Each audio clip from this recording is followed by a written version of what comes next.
नमस्कार दोस्तों, स्वागत है आप सभी का एक बार फिर से study with three toppers YouTube platform पर।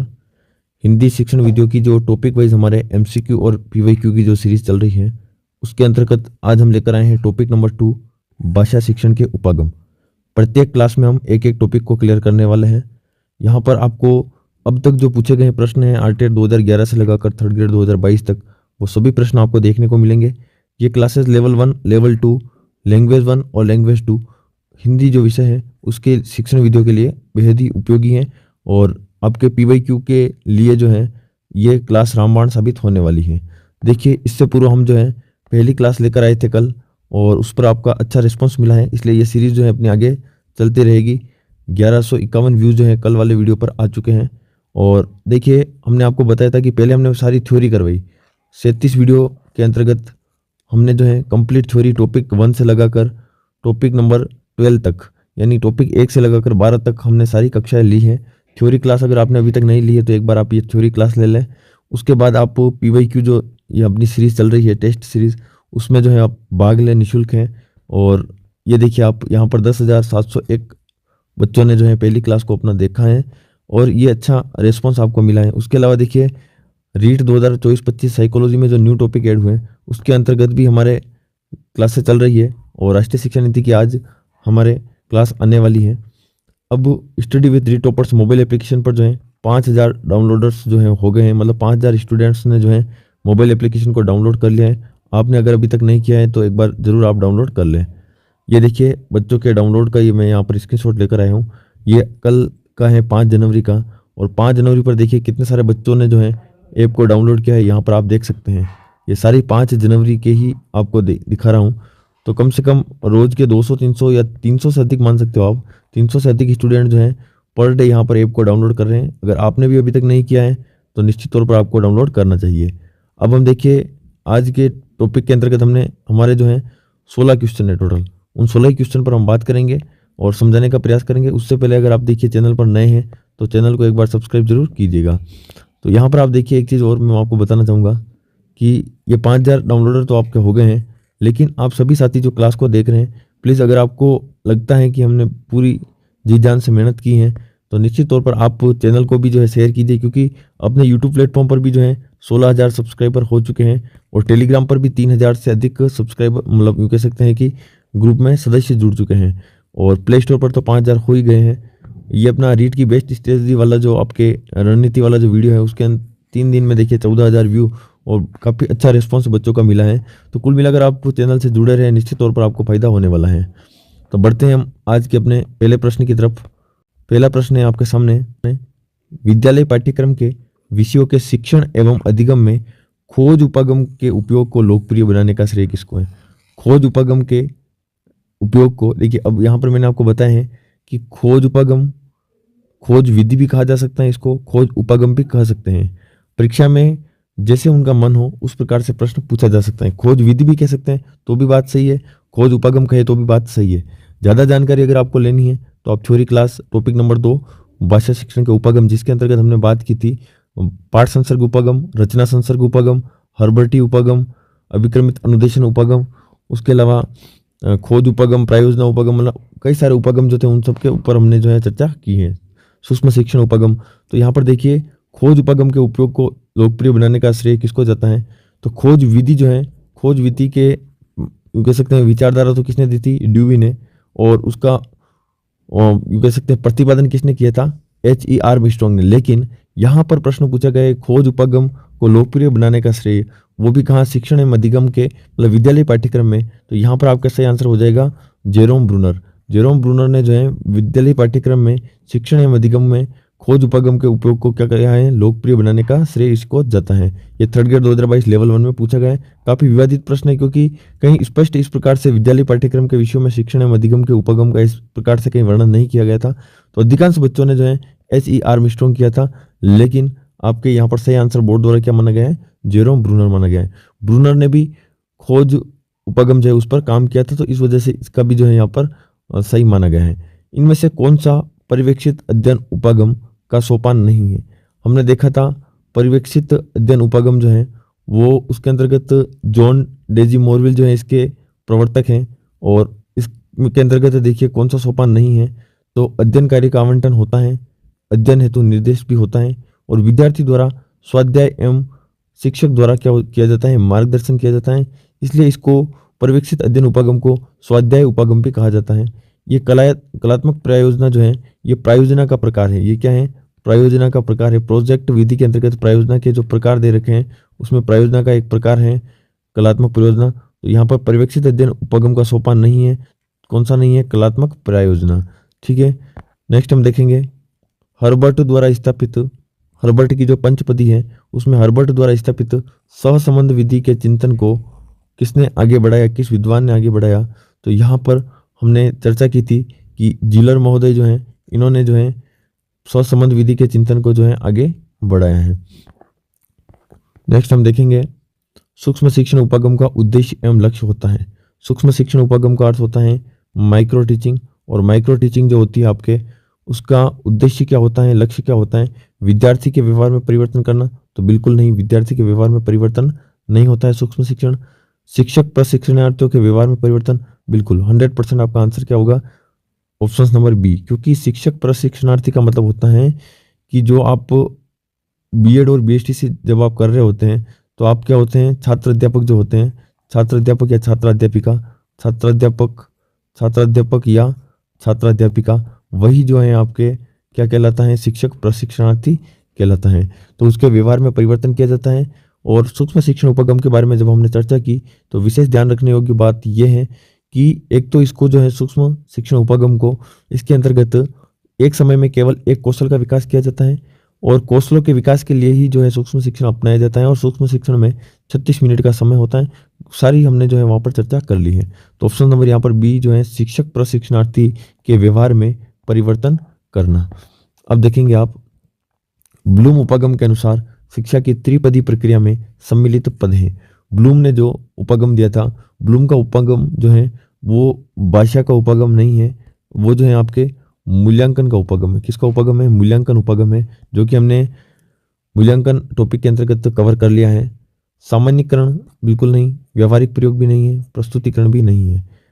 आपके ब्लूम उपागम का जो है वो शिक्षा की त्रिपदी के अंतर्गत उन्होंने किस पर बात की है, व्यवहार परिवर्तन को जो है वो बताया है। क्योंकि इसमें 3 पदों के रूप में जो है ब्लूम ने शिक्षण प्रक्रिया को समझाया है, तो वहां पर आपके व्यवहार परिवर्तन यहाँ पर सही आंसर हो जाएगा। देखिए नेक्स्ट हम देखेंगे संरचनात्मक उपागम का अन्य नाम है। संरचनात्मक उपागम जो है ये आपके अंग्रेजी से आया है, अंग्रेजी भाषा से जो है आपके आया है, और अंग्रेजी भाषा से इसकी उत्पत्ति हुई है। यूँ कह सकते हैं कि मुख्य आधार जो है अंग्रेजी भाषा है। इसमें स्ट्रक्चर पर ध्यान दिया जाता है कि इसके अंतर्गत क्या होता है, वाक्य जो होता है, वाक्य होता है यानी सेंटेंस जो होता है, सेंटेंस, इस सेंटेंस के यूँ कह सकते हैं इसकी संरचना पर बल दिया जाता है। जैसे कि आप अंग्रेजी में पढ़ते हैं कि subject plus verb plus object, ये इस प्रकार से एक वाक्य गठन होता है जिसमें हेल्पिंग वर्ब वगैरह लगती हैं। तो ये आपके वाक्य गठन उपागम है, इसमें वाक्यों की संरचना पर बल दिया जाता है। तो ऑप्शन नंबर सी आपके करेक्ट आंसर हो जाएगा। नेक्स्ट आप देखेंगे शिक्षण उपागम में कीथ एवं प्रोफेसर एलन का महत्वपूर्ण योगदान है। तो शिक्षण उपागम जो है उसके अंतर्गत बेसिक शिक्षण तो आपको पता है कि महात्मा गांधी ने दिया था, और पाठ योजना जो है वो पाठ योजना हर्बर्ट के द्वारा दी गई है, और व्याख्यान शिक्षण जो है लेक्चर मेथड इसके कोई जनक नहीं है अलग से। सूक्ष्म शिक्षण जो उपागम है आपके उसके जनक हैं, या यूँ कह सकते हैं महत्वपूर्ण योगदान है कीथ एवं प्रोफेसर एलन का। तो ऑप्शन नंबर ए यहाँ पर आपके करेक्ट आंसर हो जाएगा। भाषा शिक्षण में संरचनात्मक उपागम का क्या अर्थ है। तो संरचनात्मक उपागम के अंतर्गत हमने बात की थी कि यहाँ पर देखिए संरचना पर बल दिया जाता है, किसकी, भाषा की मूल संरचना का शिक्षण करवाना। देखिए भाषा की मूल संरचना में वाक्य जो होता है, वाक्य संरचना पर बल दिया गया है। ऑप्शन नंबर सी जो है आपके करेक्ट आंसर हो जाएगा। संरचनात्मक उपागम से शिक्षण में F.G. फ्रेंच ने 3 सिद्धांत दिए हैं, और ये तीनों सिद्धांत कौन कौन से हैं। तो आप देखेंगे कि संरचनात्मक उपागम जो है अंग्रेजी भाषा में इसका विशेष उपयोग है, इसमें वाक्य की संरचना पर ध्यान दिया जाता है। अब यहाँ पर आपको पूछा गया है कि F.G. फ्रेंच जो है इन्होंने सिद्धांत दिए हैं। अगली बार पूछा जा सकता है कि संरचनात्मक उपागम से शिक्षण सिद्धांत किसने दिया था। तो F.G. फ्रेंच ने 3 सिद्धांत दिए हैं, और तीनों सिद्धांत हैं आपके वाचन पर बल, भाषाई आदतों का विकास एवं छात्रों की क्रियाशीलता। ये 3 सिद्धांत दिए हैं, और ये तीनों एक निश्चित क्रम में है। देखिए क्रमशः यहाँ पर लिखा हुआ है, आपको पता चल रहा होगा। तो वाचन पर बल दिया जाता है, फिर उसके बाद भाषीय यादों का विकास किया जाता है और फिर छात्रों को क्रियाशीलता पर बल दिया जाता है। तो ऑप्शन नंबर ए जो है आपके करेक्ट आंसर हो जाएगा। शिक्षण में इकाई का संप्रत्यय किसने दिया? अब देखिए शिक्षण में इकाई का जो संप्रत्यय है वो किसने दिया है? ब्लूम ने तो मूल्यांकन उपगम दिया था। प्रोजेक्ट विधि के अंतर्गत उसके विचारधारक थे कौन? जॉन डीवी थे। मॉरिसन जो है आपके शिक्षण में इकाई का संप्रत्यय इन्होंने दिया था। तो हर्बर्ट जो है इन्होंने शिक्षण सूत्र दिए थे। तो देखिए आपको शिक्षण में इकाई का संप्रत्यय क्या हो जाएगा? आपके सही आंसर मॉरिसन हो जाएगा, ऑप्शन नंबर सी। अब हम बढ़ेंगे क्वेश्चन नंबर 11 की तरफ। क्वेश्चन नंबर 11 है आपके स्क्रीन पर। हर्बर्ट उपगम के पद हैं। हर्बर्ट उपगम जो है इसको हर्बर्ट की पंचपदी भी कहा जाता है। हर्बर्ट की पंचपदी भी कहा जाता है। जिसने क्लासेस हमारी ले रखी है थ्योरी, तो वहाँ पर अगर एक चीज़ आपने नोट नहीं की है तो आप कर लीजिएगा कि हर्बर्ट की जो पंचपदी है इसका विकसित रूप जो है, इसका विकसित रूप, ये प्रश्न संस्कृत में पूछा गया था और इसका विकसित रूप जो है वो कहलाता है मूल्यांकन उपगम। क्या कहलाता है? मूल्यांकन उपगम। यानी कि हर्बर्ट उपगम का विकसित रूप कौन सा है? मूल्यांकन उपगम है। ये आपके रीट में संस्कृत विषय में पूछा गया है। अब हर्बर्ट उपगम को पंचपदी उपगम कहा जाता है। यानी स्पष्ट है कि हर्बर्ट विधि में कितने पद हैं? 5 पद हैं और ऑप्शन नंबर बी जो है आपके यहाँ पर करेक्ट आंसर हो जाएगा। हम ज़्यादा व्याख्या यहाँ पर नहीं करने वाले हैं क्योंकि थ्योरी क्लास जो है आपने अवश्य देखी होगी। ठीक है, अब देखिए आप प्रस्तावना का मुख्य उद्देश्य है। प्रस्तावना जो होती हैं जो कि आपके पाठ्य योजना के अंतर्गत होती हैं, तो यहाँ पर देखिए आप प्रस्तावना का मुख्य उद्देश्य क्या होता है। और ये ऊपर वाला जो प्रश्न है हर्बर्ट के उपगम के कितने पद है और 5 पद जो है उनका क्रम भी इंपॉर्टेंट है। ये प्रश्न आपके लिए बेहद ही ज़्यादा इंपॉर्टेंट है, आप इसको अवश्य तैयार करके जाएं। देखिए प्रस्तावना का मुख्य उद्देश्य जो है आपके, प्रस्तावना क्यों की जाती है? आप पाठ योजना जो होती है, मतलब क्लास में जो है कक्षा शिक्षण शुरू करवाने से पहले बच्चे का जो ज्ञान है उस ज्ञान को नवीन ज्ञान से जोड़ने के लिए तैयार करना। ठीक है, तो यहाँ पर क्या होगा? नवीन ज्ञान ग्रहण हेतु तत्पर करना। इसमें प्रस्तावना प्रश्न जिग जैग तरीके से पूछे जाते हैं और आप सभी ने पाठ्य योजना जब बनाई थी तो प्रस्तावना प्रश्न आपने तैयार किए थे। नेक्स्ट हम देखेंगे, यहाँ पर तो हो गया आपके ऑप्शन नंबर सी। नेक्स्ट प्रश्न है आपके सामने, रचना शिक्षण का उद्देश्य है। रचना शिक्षण के उद्देश्य में हम देखेंगे कि साहित्य सृजन की प्रेरणा देना बिल्कुल सही है, क्रमबद्धता बनाना ये भी सही है, सुसंबद्धता बनाना बिल्कुल राइट, और व्याकरण सम्मत कार्य करना ये भी सही है। इसलिए इस प्रश्न को जो है बोनस जो है दिया गया है। यानी कि ये चारों ऑप्शन यहाँ पर क्या है? चारों ऑप्शन यहाँ पर सही है, इसलिए इस प्रश्न में बोनस दिया गया। और कभी भी रीट में अगर पात्रता परीक्षा में बोनस मिलता है इसका मतलब सभी को जो है इसका लाभ मिलता है। अगला प्रश्न आप देखेंगे, भाषा की दृष्टि से रचना के कितने रूप हैं?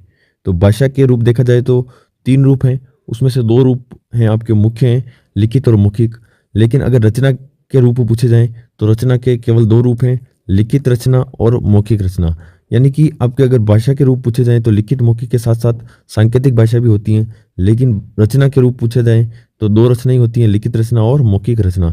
तो ऑप्शन नंबर ए आपके यहाँ पर करेक्ट आंसर हो जाएगा। भाषा शिक्षण के उपागम हैं। और मुख्यतः अगर आपके देखा जाए तो टॉपिक का नाम ही यही है, भाषा शिक्षण के उपागम। तो भाषा शिक्षण के 2 उपागम है, वो है आपके पाठ संसर्ग उपागम और रचना शिक्षण उपागम। यानी कि ऑप्शन नंबर सी जो है ए व बी दोनों ये आपके करेक्ट आंसर हो जाएगा। अब देखिए कई सारी बुक्स वगैरह में जो है भाषा शिक्षण के केवल 2 उपागम बता रखे हैं, पाठ संसर्ग और रचना शिक्षण उपागम। जबकि आपने देखा अभी तक 15 प्रश्न जो आए उसमें केवल एक प्रश्न ही आए पूछा गया है पाठ संसर्ग उपागम और रचना शिक्षण उपागम से। बाकी सूक्ष्म शिक्षण उपागम, अभी जो प्रश्न पूछे जा रहे हैं वो संरचनात्मक उपागम से, प्रायोजना उपागम। तो कुल मिलाकर आपको ऐसा कंटेंट पढ़ना जो एग्जाम ओरिएंटेड हो। मैंने देखा है कि यार कोचिंग सेंटर्स वाले पता नहीं क्या क्या इनको पढ़ा रहे हैं बच्चों को, और बच्चे जो नए हैं उनको बिल्कुल भी पता नहीं चल पा रहा है कि क्या हमारे परीक्षा उपयोगी है। इसलिए हम एक बिल्कुल एग्जाम ओरिएंटेड यहाँ पर तैयारी करवा रहे हैं। और निश्चित तौर पर अगर आप इसको तैयार करते तो आपके मेंस परीक्षा में अलग से आपको पढ़ने की आवश्यकता ही नहीं रहेगी। आप बिल्कुल कम समय में उसका रिवीजन करके भी जो है आप टॉप कर पाएंगे। अगला प्रश्न है आपके, अधिगम की संपूर्णता होती है। अधिगम की संपूर्णता अगर पूछा जाए तो वो आपके किसके अंतर्गत होगी? तो वो आपके जो है इकाई योजना के अंतर्गत अधिगम की संपूर्णता होती है।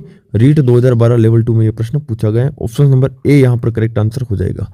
अब देखिए उम्मीद करता हूँ आपको ये क्लासेस जो है अच्छी लग रही होगी। ये सीरीज हमारी जो चल रही है, हम अगले टॉपिक में बात करेंगे भाषाई दक्षता के विकास को लेकर, और उसमें भी 16 प्रश्न जो है अब तक पूछे गए हैं। उन 16 प्रश्नों पर इसी प्रकार से हम चर्चा करेंगे।